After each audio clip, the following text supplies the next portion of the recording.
ನಮಸ್ಕಾರ ವೀಕ್ಷಕರೇ, ಬಹಳ ಜನ ಕೇಳ್ತಾ ಇದ್ರಿ ಮಾಸ್ಕ್ಯುಲರ್ ಡಿಸ್ಟ್ರೋಫಿಯಾ ಅನ್ನ ಈ ಒಂದು ವಿಕಲಚೇತನದ ಬರ್ತಕ್ಕಂಥ ಸಮಸ್ಯೆಗೆ ಹೇಗೆ ಅದಕ್ಕೆ ನಾವು ಡ್ರೆಸ್ಸಿಂಗ್ ಮಾಡಬೇಕಂತ ಬಹಳ ಜನ ಕೇಳ್ತಾ ಇದ್ರಿ. ಸಾಮಾನ್ಯವಾಗಿ ನಿಮ್ಗೆ ತಿಳಿದಂಗ ಮಾಸ್ಕ್ಯುಲರ್ ಡಿಸ್ಟ್ರೋಫಿಯಾದವ್ರಿಗೆ ಏನಾಗುತ್ತೆ, ಅವರ ದೇಹದ ಅಂಗಾಂಗಗಳು ಸೆನ್ಸ್ ಅಂತ ಏನ್ ಹೇಳ್ತೀವಿ, ಸೆನ್ಸ್ ಕಳಿತಾ ಹೋಗ್ತಾ ಆ ಮಕ್ಕಳಿಗೆ ಅಲ್ಲಿ ಏನೇ ಗಾಯಗಳಾದ್ರೂ ಅವ್ರಿಗೆ ಗೊತ್ತಾಗೋದಿಲ್ಲ. ಆ ಗೊತ್ತಾಗದೆ ಏನಾಗ್ತದ, ಅಲ್ಲೇ ಯೂರಿನು ಮತ್ತು ಮಕ್ಕಳು ಜಾಸ್ತಿ ಅಲ್ಲೇ ಪೋಟಿ ಮಾಡ್ಕೊಂಡು ನಾವೇನ್ ಮಾಡ್ತೀವಿ, ಮಾಡೋ ಮಕ್ಕಳಿಗೆ ಹೈಜಿನ್ ಇಡ್ಲಿಕ್ಕೆ ಆಗ್ಲಾರ್ಕ ಡೈಪರ್ ಹಾಕ್ಬಿಡ್ತೀವಿ. ಆ ಡೈಪರ್ ಹಾಕೋದ್ರಿಂದ ಏನಾಗ್ತದ, ಅಲ್ಲೇ ಹೆಚ್ಚು ತೇವಾಂಶಗಳನ್ನ ಅಂದ್ರೆ ಹಸಿ ಅಲ್ಲೇ ಉಳ್ಕೊಂಡು ಮಕ್ಕಳಿಗೆ ಬೆಡ್ ಸೋರ್ಸ್ ಆಗುವಂತದ್ದು ಹೆಚ್ಚಾಗಿ ಕಂಡು ಬರ್ತದ. ಸೊ ಹಾಗಾಗಿ ನಿಮ್ಗೆ ಹೇಳೋದೇನಂದ್ರೆ, ಮಾಸ್ಕ್ಯುಲರ್ ಡಿಸ್ಟ್ರೋಫಿಯಾ ಏನಾದ್ರೂ ಸಮಸ್ಯೆಗಳ ಇದ್ರೆ, ವಿಕಲಚೇತನ ಮಗು ಹೊಂದಿದ್ರೆ ಆ ಮಗುನ ಹೇಗೆ ಆರೈಕೆ ಮಾಡ್ಬೇಕನ್ನೋದು ನಾನು ಇವತ್ತು ತೋರಿಸ್ಕೊಡ್ತೀನಿ. ಮತ್ತು ಬಹಳಷ್ಟು ಜನ ಆ ಡ್ರೆಸ್ಸಿಂಗ್ ಮಾಡೋ ಪದ್ಧತಿಗಳನ್ನ ನಿಮ್ಮದೇ ರೀತಿಯಲ್ಲಿ ಮಾಡ್ತೀರಿ. ದಯವಿಟ್ಟು ಆ ರೀತಿ ಮಾಡಬೇಡ್ರಿ. ನಾನು ನಿಮ್ಗೆ ವಿಡಿಯೋ ತೋರಿಸ್ತೀನಿ. ನೀವು ಕಲ್ತಿದ್ರೆ ಮಾತ್ರ ಡ್ರೆಸ್ಸಿಂಗ್ ಮಾಡ್ರಿ. ಇಲ್ಲಾಂದ್ರೆ ನಿಮ್ಮ ಮನೆಯ ಸುತ್ತಮುತ್ತ ಇರ್ತಕ್ಕಂತಹ ಪ್ರಥಮ ಚಿಕಿತ್ಸೆ, ಸರ್ಕಾರಿಯ ಪ್ರಥಮ ಚಿಕಿತ್ಸೆ ಆಸ್ಪತ್ರೆಗಳಿಗೆ ಹೋಗಿ ಅಲ್ಲೇ ದಯವಿಟ್ಟು 2 ದಿನಕ್ಕೊಂದ್ಸರ್ತಿಗೆ ನೀವು ಮಾಡಿಸ್ಕೊಂಡು ಬಂದ್ರೆ ಮಗುಗೆ ಸ್ಪ್ರೆಡ್ ಆಗುವಂತ ಬೆಡ್ ಸೋರ್ಸ್ ಅನ್ನ ತಡೆಗಟ್ಟಬಹುದು. ಇಲ್ಲಾಂದ್ರೆ ಅದು ಇಡೀ ಪೋರ್ಷನ್, ಬ್ಯಾಕ್ ಪೋರ್ಷನ್ಸ್ ಆಗುವಂತ ಚಾನ್ಸಸ್ ಇರ್ತದೆ. ನಾನಿವತ್ತು ತೋರಿಸ್ತೀನಿ ಮುಂಚೆದ ಹೇಗಿತ್ತು ಮತ್ತು ಈಗ ಇಂಪ್ರೂವ್ಮೆಂಟ್ ಆಗಿದೆ, ಹೇಗೆ ನಾವು ಡ್ರೆಸ್ಸಿಂಗ್ ಅನ್ನು ಮಾಡ್ತೀವಿ ಅಂತ ನಿಮ್ಗೆ ತೋರಿಸ್ಕೊಡ್ತೀನಿ. ಬನ್ನಿ ವೀಕ್ಷಕರು, ನೋಡ್ಕೊಂಡು ಬರೋಣ. ವೀಕ್ಷಕರೇ, ಇಲ್ಲಿ ಪ್ರಥಮ ಚಿಕಿತ್ಸೆ ವಸ್ತುಗಳನ್ನ ನೋಡ್ತಾ ಇದ್ದೀರಿ. ಇದಕ್ಕೇನೆಲ್ಲ ಬೇಕು ಅಂತ ಹೇಳಿ ಬೇಸಿಕ್ ಆಗಿ ಇದು NS ಬೇಕು, ಅದನ್ನ ಕ್ಲೀನ್ ಮಾಡ್ಲಿಕ್ಕೆ, ಬೆಡ್ ಸೋರ್ಸ್ ಅನ್ನ ಕ್ಲೀನ್ ಮಾಡ್ಲಿಕ್ಕೆ. ಇದು ಬಿಟಾಡಿನ್ ಅಲ್ಲಿ ಹಚ್ಚಲಿಕ್ಕೆ ಇದು ಬೇಕಾಗ್ತದೆ. ಆಮೇಲೆ ಸ್ಟಿರಾಯ್ಡ್ ಪ್ಯಾಡ್ ಇದನ್ನ ಯೂಸ್ ಮಾಡಬೇಕು. ಇದನ್ನ ಕೆಲವೊಂದು 2 ವಿಷಯಗಳನ್ನ ನಿಮ್ಗೆ ಹೇಳ್ತೀನಿ. ಬಹಳ ಜನ ಏನ್ ಮಾಡ್ತೀರಿ, ಈ ಬಿಟಾಡಿನ್ ಇರ್ತಕ್ಕಂತಹ ಒಂದು ಆಯಿಂಟ್ಮೆಂಟ್ ಅನ್ನ ವಿಶೇಷವಾಗಿ ಮಾಸ್ಕ್ಯುಲರ್ ಡಿಸ್ಟ್ರೋಫಿಯಾದವರಿಗೆ ಸೆನ್ಸ್ ಇಲ್ಲದೆ ಇದ್ದ ಕಾರಣಕ್ಕೆ ದಯವಿಟ್ಟು ಕ್ರೀಮ್ ಅನ್ನ ಬಳಸಬೇಡ್ರಿ. ಮತ್ತು ಈ ಸೊಲ್ಯೂಷನ್ ಏನು ಕ್ಲೀನಿಂಗ್ ಬರುತ್ತಲ್ಲ, ಇದನ್ನು ದಯವಿಟ್ಟು ಮಾಡಕ್ಕೆ ಹೋಗ್ಬೇಡ್ರಿ. ಯಾಕಂದ್ರೆ ಅವರಿಗೆ ಸೆನ್ಸ್ ಇರೋದಿಲ್ಲ. ಆ ಪಾರ್ಟ್ ಏನಾಗುತ್ತೆ, ಬರ್ನ್ ಆಗ್ಲಿ ಸ್ಟಾರ್ಟ್ ಆಗುತ್ತೆ. ಬಹಳಷ್ಟು ಜನ ತಲೆ ಒಳಗಡೆ ಏನ್ ಮಾಡ್ತಾರೆ, ಏನೇ ಗಾಯ ಆದ ತಕ್ಷಣ ಫಸ್ಟ್ ಇದನ್ನ ಯೂಸ್ ಮಾಡ್ತಾರೆ. ಈ ಲಿಕ್ವಿಡ್ ದಯವಿಟ್ಟು ಸೆನ್ಸ್ ಇಲ್ಲದೆ ಇರೋರಿಗೆ ಯೂಸ್ ಮಾಡ್ಲಿಕ್ಕೆ ಹೋಗ್ಬೇಡ್ರಿ. ಮತ್ತೆ ಕ್ರೀಮ್ ಕೂಡ ಯಾವ ಹಾಕ್ಬೇಡ್ರಿ, ಯಾಕಂದ್ರೆ ಅವರಿಗೆ ಡ್ರೈ ಆಗ್ಲಿಕ್ಕೆ ಸಾಧ್ಯತೆಗಳು ಇರೋದಿಲ್ಲ. ಆಮೇಲೆ ನಿಮ್ಗೆ ರಿಕ್ವೆಸ್ಟ್ ಮಾಡೋದೇನಂದ್ರೆ, ದಯವಿಟ್ಟು ಮಾಸ್ಕ್ಯುಲರ್ ಡಿಸ್ಟ್ರೋಫಿಯಾದವ್ರು ಅಟ್ಲೀಸ್ಟ್ 1 ಗಂಟೆಗಳ ಕಾಲ ಆದ್ರೂ ಅವ್ರಿಗೆ ಡ್ರೈ ಆಗ್ಲಿಕ್ಕೆ ನೀವು ಓಪನ್ ಸ್ಪೇಸ್ ಬಿಡಬೇಕು. ಮತ್ತು ಬಹಳಷ್ಟು ಹೊತ್ತಿನ ತನಕ ದಯವಿಟ್ಟು ಡೈಪರ್ ಹಾಕ್ಬೇಡ್ರಿ. ಇನ್ ಎಮರ್ಜೆನ್ಸಿ ಕೇಸ್ ಮಾತ್ರ ನೀವು ಡೈಪರ್ ಅನ್ನ ಬಳಸ್ರಿ. ಇದ್ರ ಜೊತೆಗೆ ಮತ್ತೆ ಬೇಕಾಗಿರ್ತಕ್ಕಂಥದ್ದು ಕಾಟನ್ ಬೇಕು, ಮತ್ತು ಈ ಕಾಟನ್ ಬ್ಯಾಂಡೇಜ್ ಬೇಕು, ಈ ಪಟ್ಟಿ ಬೇಕು, ಹ್ಯಾಂಡ್ ಗ್ಲೌಸ್ ಕಂಪಲ್ಸರಿ ಯೂಸ್ ಮಾಡಬೇಕು, ಮತ್ತು ಸೀಸರ್. ಇಷ್ಟನ್ನ ಇಟ್ಕೊಂಡು ನೀವು ಈ ಮಕ್ಕಳಿಗೆ ಹೆಂಗ್ ಡ್ರೆಸ್ಸಿಂಗ್ ಮಾಡ್ಬೇಕಂತ ನಾನು ನಿಮ್ಗೆ ತೋರಿಸ್ಕೊಡ್ತೀನಿ.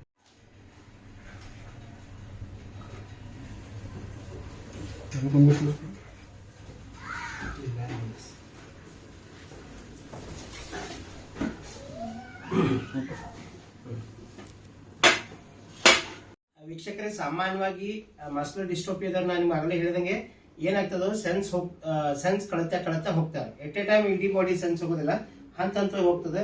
ಇಲ್ಲೊಂದು ಮಗು ಈಗ 15 ವರ್ಷದ ಹುಡುಗ, ಇವನಿಗೆ ಏನೆಲ್ಲ ಆಗ್ತಾ ಇದೆ ನೋಡ್ರಿ. ಇದನ್ನ ನೀವು ಆಲ್ಮೋಸ್ಟ್ ಈಗ ನಾವು ಡ್ರೆಸ್ಸಿಂಗ್ ಮಾಡಿ ಆ ಕಾಲೆಯನ್ನ ಅರ್ಧ ಕಡಿಮೆ ಆದ್ಮೇಲೆ ತೋರಿಸ್ತಾ ಇದ್ದೀವಿ. ಯಾಕಂದ್ರೆ ಈ ಮಕ್ಕಳು ತೆರಳ್ಕೊಂಡು ಬರೋದ್ರಿಂದ ಹೆಚ್ಚಾಗಿ ಕಲ್ಲು ಮಣ್ಣು ಬಡಿದ್ರೆ ಈ ತರ ಒಂದು ಸಮಸ್ಯೆಗೆ ಅವರು ಈಡಾಗ್ತಾರೆ. ಜೊತೆಗೆ ಈ ತರ ಸ್ಕಿನ್ಗಳು ಒಂದ್ ಸ್ವಲ್ಪ ಡ್ರೈ ಆಗಿರ್ತದೆ. ನಾವು ಇನ್ನೊಂದು ತೋರಿಸ್ತೀವಿ ನಿಮ್ಗೆ. ಈ ಮಕ್ಕಳಿಗೆ ಸೆನ್ಸ್ ಇಲ್ಲದೆ ಇರೋದ್ರಿಂದ ಇಲ್ಲಿ ನೋಡಬಹುದು ನೀವು, ಈ ತರದ್ದು ಸಮಸ್ಯೆಗಳು ಕಾಣ್ತದೆ. ಇದಕ್ಕೆ ನಾವಂತ ಬೆಡ್ ಸೋರ್ಸ್ ಅಂತ ಹೇಳ್ತೀವಿ. ಇದನ್ನ ಬಿಟ್ರೆ ಇದು ಸ್ಪ್ರೆಡ್ ಆಗಿ, ಇದು ಮುಂಚೆ ನಾವು ನಿಮ್ಗೆ ವಿಡಿಯೋ ಮಾಡೋ ಮುಂಚೆ ಆಗಿರ್ತಕ್ಕಂಥದ್ದು ಇಷ್ಟು ದೊಡ್ಡ ಪೋರ್ಷನ್ ಆಗಿತ್ತು. ಇವತ್ತು ನಾವು ಡ್ರೆಸ್ಸಿಂಗ್ ಅನ್ನು ಮಾಡಿ ಈ ಹಂತಕ್ಕೆ ತಗೊಂಡ್ ಬಂದಿದ್ದೀವಿ. ಜೊತೆಗೆ ಇನ್ನೊಂದೇನಾಗ್ತದೆ, ನೀವು ಬಹಳಷ್ಟು ಲಕ್ಷ್ಯ ಕೊಡಬೇಕು ಮಕ್ಕಳ ಕಾಲು ಬೆರಳುಗಳಿಗೆ. ನೀವು ಸರಿಯಾಗಿ ಕಾಲು ಬೆರಳುಗಳನ್ನ ನೀವು ಲಕ್ಷ್ಯ ಕೊಡ್ಲಿಲ್ಲ ಅಂತಂದ್ರೆ ಈ ತರ ಆಗ್ಲಿಕ್ಕೆ ಸ್ಟಾರ್ಟ್ ಆಗ್ತದೆ. ಮತ್ತು ಕಾಲ ಇಲ್ಲೇನಾಗ್ತದೆ, ಊದ್ಕೊಳ್ಳುತ್ತೆ. ಜೊತೆಗೆ ಕಾಲು ಇಲ್ಲೆಲ್ಲ ರಸಿಕನ ಆಗ್ಲಿಕ್ಕೆ ಸ್ಟಾರ್ಟ್ ಆಗ್ತದೆ. ಸೊ ಹಾಗಾಗಿ ನಿಮ್ಮಲ್ಲಿ ಏನಾದರೂ ಮಾಸ್ಕ್ಯುಲರ್ ಡಿಸ್ಟ್ರೋಫಿಯಾ ಇರ್ತಕ್ಕಂತಹ ವಿಶೇಷಚೇತನ ವ್ಯಕ್ತಿಗಳಿದ್ರೆ ದಯವಿಟ್ಟು ಲೋವರ್ ಪೋರ್ಷನ್ಸ್ ಯಾವ ಸೆನ್ಸ್ ಇರೋದಿಲ್ಲ ಆ ಪೋರ್ಷನ್ ಹೆಚ್ಚು ಗಮನ ಕೊಟ್ಟು ಪಾಲಕರು ಅಥವಾ ಮಕ್ಕಳ ಆರೈಕೆದಾರರು ಆ ಮಕ್ಕಳಿಗೆ ಹೆಚ್ಚಿನ ಒಂದು ಕಾಳಜಿ ಕೊಟ್ಟು ಮಕ್ಕಳನ್ನ ನೀವು ನೋಡ್ಕೊಳ್ಬೇಕಂತ ಕೇಳ್ಕೊಳ್ತೀನಿ. ಇದು ಇಷ್ಟೇ ಅಲ್ಲ, ಈಗ ಹೇಗೆ ನೋಡ್ತಾ ಇದಿರಲ್ಲ, ಈ ಪೋರ್ಷನ್ಸ್ ಡೈಪರ್ ಹಾಕೋದ್ರಿಂದ ಆಗುವಂತ ಸಮಸ್ಯೆನ ನಾನು ನಿಮಗೆ ತೋರಿಸ್ತೀನಿ. ಮಕ್ಕಳ ಸೆನ್ಸ್ ಇಲ್ಲ ಅಂತ ಹೇಳಿ ಹೆಚ್ಚು ನೀವು ಡೈಪರ್ ಅನ್ನು ಬಳಸ್ತೀರಿ. ಈ ತರ ಡೈಪರ್ ಅನ್ನು ಬಳಸಬಾರ್ದು. ಇದು ಸಾಮಾನ್ಯವಾಗಿ ಸಿಗ್ತಕ್ಕಂಥ ಡೈಪರ್. ದಯವಿಟ್ಟು ಇದನ್ನ ಯೂಸ್ ಮಾಡಬೇಡ್ರಿ. ನೀವು ಮಾಡೋದೇ ಏನಾದ್ರೆ ಒಂದು ಡ್ರೈ ಅಂತ ಹೇಳಿ ಒಂದು ಡೈಪರ್ ಬರುತ್ತೆ, ಆ ಡೈಪರ್ ಅನ್ನ ಬಳಸ್ರಿ. ಯಾಕಂದ್ರೆ ಈ ಡೈಪರ್ ಇಂದ ಏನಾಗುತ್ತೆ ಅನ್ನೋಂತ ನಾನು ನಿಮ್ಗೆ ಇಲ್ಲಿ ಹೊಳಿಸಿ ತೋರಿಸ್ತೀನಿ. ನಿಮಗೆ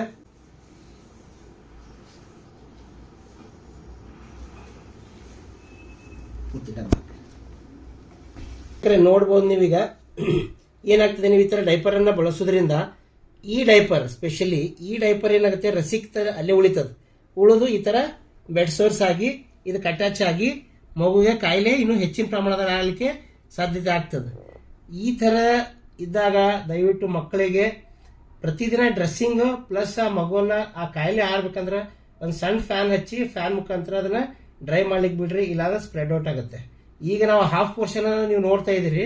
ಇದೇ ತಿಂಗಳ 2 ತಿಂಗಳ ಹಿಂದೆ ಈ ಪೋರ್ಷನ್ ಏನಾಗಿತ್ತು ಒಂದಕ್ಕೊಂದು ಅಟ್ಯಾಚ್ ಆಗಿ ಪೂರ್ತಿ ಇಲ್ಲಿವರೆಗೂ ಇದೆಲ್ಲ ಕವರ್ ಆಗಿತ್ತು. ಇದನ್ನ ಸ್ಪ್ರೆಡ್ ಆಗಬಾರ್ದು ಅಂದ್ರೆ ಹೇಗೆ ನಾವು ಡ್ರೆಸ್ಸಿಂಗ್ ಮಾಡ್ಬೇಕಂತ ನಾನು ನಿಮ್ಗೆ ಬೇಸಿಕ್ ತೋರಿಸ್ಕೊಡ್ತೀನಿ.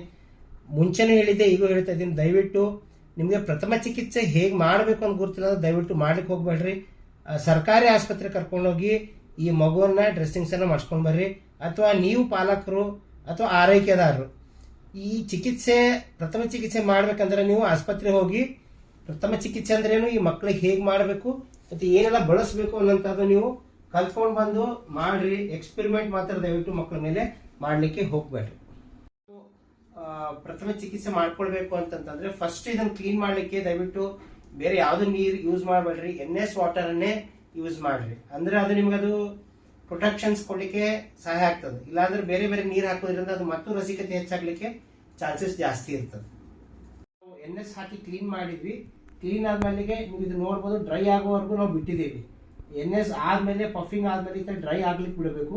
ವೆಟ್ ಇದ್ದಾಗ ದಯವಿಟ್ಟು ಏನು ಮಾಡ್ಲಿಕ್ಕೆ ಹೋಗ್ಬೇಡಿ. ಸೊ ಇದು ನೆಕ್ಸ್ಟ್ ಪ್ರೊಸೀಜರ್ಸ್ ಬಂದಂತಂದ್ರೆ ಇದನ್ನ ನೇರವಾಗಿ ಬಿಟಾಡಿನ್ ಅನ್ನ ನೇರವಾಗಿ ಹಾಕ್ಬೇಡ್ರಿ.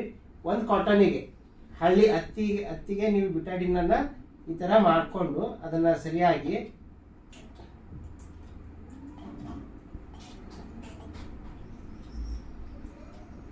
ಈ ಬಿಟಾಡಿನ್ ರಸಿಕತೆ ಆಗುವಂತದ್ದು ತಡೀಲಿಕ್ಕೆ ಬಹಳಷ್ಟು ಸಹಾಯ ಮಾಡ್ತದೆ ಮತ್ತು ಬೆಡ್ ವಾರ್ಮ್ಸ್ ಗಳನ್ನ ಆಗ್ಲಿಕ್ಕೆ ತಡೆಗಟ್ತದೆ.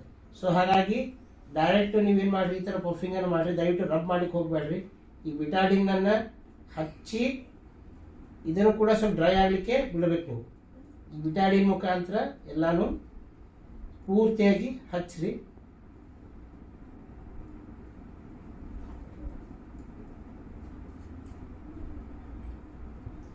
ಕೇವಲ ಗಾಯಕ್ಕೆ ಮಾತ್ರ ಹಚ್ಚಬೇಡ್ರಿ, ಸರೌಂಡಿಂಗ್ ಕೂಡ ಈ ಬಿಟಾಡಿನ್ ಅನ್ನ ಹಚ್ಚ್ರಿ.